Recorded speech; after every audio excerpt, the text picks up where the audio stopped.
ഗുജറാത്ത് മുഖ്യമന്ത്രി കസേരയിലിരിക്കുമ്പോഴും ദില്ലിയിലെ 7 stays horse റോഡിലേക്ക് കണ്ണുവെച്ച നരേന്ദ്ര ദാമോദർ ദാസ് മോദിയുടെ കണക്കുകൂട്ടലുകൾ ഇതുവരെ പിഴച്ചില്ല. എല്ലാ വിമർശനങ്ങളെയും എതിർപ്പുകളെയും അതിജീവിച്ച് നവ ഇന്ത്യയുടെ 15ാമത് പ്രധാനമന്ത്രിയായി നരേന്ദ്രമോദി. ഗുജറാത്തിന്റെ വികസന നായകന്റെ കയ്യിലാണ് ഇനി ഇന്ത്യയുടെ സ്വപ്നങ്ങൾ. ഗുജറാത്ത് മുഖ്യമന്ത്രിയിൽ നിന്നും ഇന്ത്യൻ പ്രധാനമന്ത്രിയിലേക്കുള്ള നരേന്ദ്രമോദിയുടെ യാത്രയിൽ പ്രതിബന്ധങ്ങൾ ഏറെയുണ്ടായിരുന്നു. പക്ഷേ ഇന്ത്യൻ രാഷ്ട്രീയം ഇന്നുവരെ കണ്ടിട്ടില്ലാത്ത തന്ത്രങ്ങൾ കൊണ്ട് മോദി അതിനെയെല്ലാം അതിജീവിച്ചു. മോദിയുടെ തേരോട്ടത്തിൽ വീണവരെ നോക്കിയാൽ അറിയാം ആ കുതിപ്പിന്റെ വേഗതയും ശൗര്യവും. BJPയുടെ സ്ഥാപക നേതാവായ LK അദ്വാനി ഉൾപ്പെടെയുള്ളവരെ നിശബ്ദരാക്കി പാർട്ടിയുടെയും രാജ്യഭരണത്തിന്റെയും നിയന്ത്രണം മോദി ഏറ്റെടുക്കുകയാണ്. നേതൃത്വത്തിലെ ഭിന്നതയും തമ്മിലടിയും കൊണ്ട് വലഞ്ഞ BJPക്ക് RSS നൽകിയ ഒറ്റമൂലിയാണ് നരേന്ദ്രമോദി.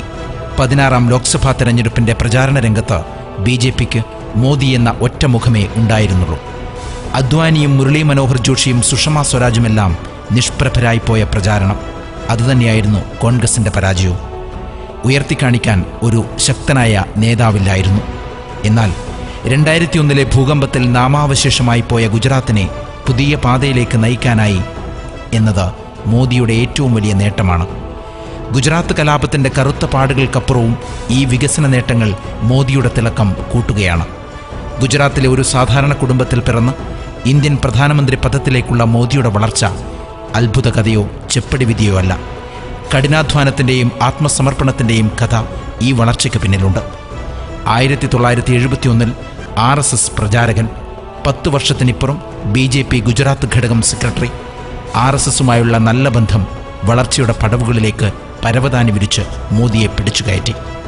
ഒരാളുടെ നിർദ്ദേശത്തെ മറ്റുള്ളവർ അക്ഷരം പ്രതി അനുസരിക്കുന്ന സംഘശൈലി മോദിയിൽ കാണാം. ഈ ശൈലി തന്നെയാണ് മോദി എന്ന നേതാവിന് ഒരു ഇന്ദ്രജാലക്കാരന്റെ പരിവേഷം നൽകിയതും. മോദിക്കെതിരെ ഉയർത്തിയ ഓരോ ആരോപണങ്ങളും എതിരാളികൾക്കുമേൽ ബൂമറാങ് പോലെ പതിച്ചു. മോദിയുടെ അച്ഛൻ ദാമോദർ ദാസ് ഗ്രാമത്തിൽ ചായക്കട നടത്തിയിരുന്നു.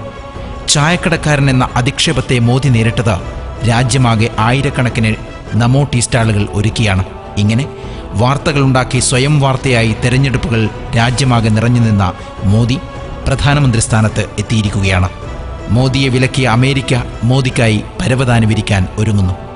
തുടക്കത്തിൽ തന്നെ ലോകരാജ്യങ്ങളെ തന്റെ സത്യപ്രതിജ്ഞാ ചടങ്ങിന് ക്ഷണിച്ച് മോദി നയതന്ത്രത്തിന്റെ പുതിയ വഴിയൊരുക്കുമ്പോൾ അധികാരത്തിലേറും മുമ്പ് തന്നെ സ്കോർ ചെയ്ത പ്രധാനമന്ത്രി എന്ന ബഹുമതിയും മോദിക്ക് സ്വന്തമാകുന്നു.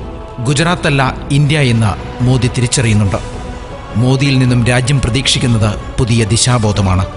ആസൂത്രിതവും ദീർഘവീക്ഷണത്തോടുമുള്ള ചുവടുകൾ നരേന്ദ്രമോദിയിൽ നിന്നും രാജ്യം പ്രതീക്ഷിക്കുന്നു. 130 കോടി ജനതയുടെയും പ്രതീക്ഷ ഇനി മോദി എന്ന ഭരണാധികാരിയുടെ ചുവടുവെപ്പിൽ തന്നെയാണ്.